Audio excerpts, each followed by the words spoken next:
Democrats swept key races and elections yesterday in what essentially serves as a report card for this second Trump administration. CBS News Executive Director of Elections and Surveys, Anthony Salvanto, joins us now to break down the results. Anthony, let's begin. Any insight into New York City and exactly what issues motivated the vote to give Mamdani that victory?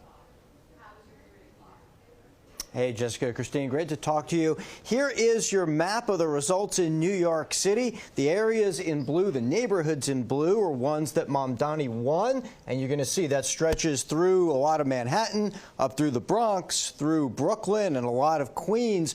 One of the things that I like to do here is compare that to the Democratic primary because it shows you where he was able to gain voters, especially among Democrats. I'm going to pull up the primary history here, and you're going to see these areas in orange are ones that Cuomo won in the primary. Now watch as I switch it back, and they flip back towards blue. That tells you that Mamdani put together a little more of that Democratic coalition. And then I'm going to go to the exit poll, and I'm going to show you this because young voters were a big part of this. Look at the age breaks here. For voters under 30, 78% for Mamdani, whereas as voters got older, they went much more for Cuomo. That tells you a big part of the story. The other place that I really thought was interesting here was take a look at first-time voters, which is related to that. Two-thirds of folks who were voting for the first time in a mayor's race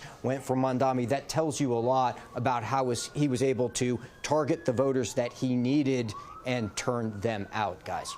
Anthony, let's go across the Hudson to New Jersey. A very well-popular and highly advertised New Jersey governor's race there. How significant of the changes did you see in certain counties that may have flipped, like Passaic? Yeah, that is such a great point because here's the state, here's Cheryl's win. The areas in blue are counties that she won. The first thing I'm going to do is do a comparison here to the 2024 presidential race, and you'll see that statewide Cheryl did better than Harris, okay, that 56 versus that 52. So those are gains right there. And then I'll zoom in here like you were just saying, Christine. Let's take a look at Passaic County, right?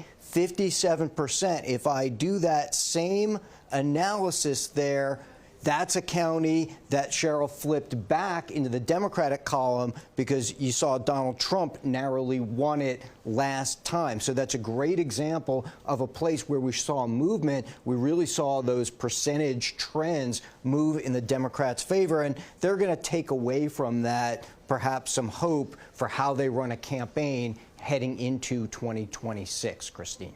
Anthony, back here in the city, quickly, yesterday we had the biggest turnout since 1969 at the polls. What issues were primarily motivating voters to show up?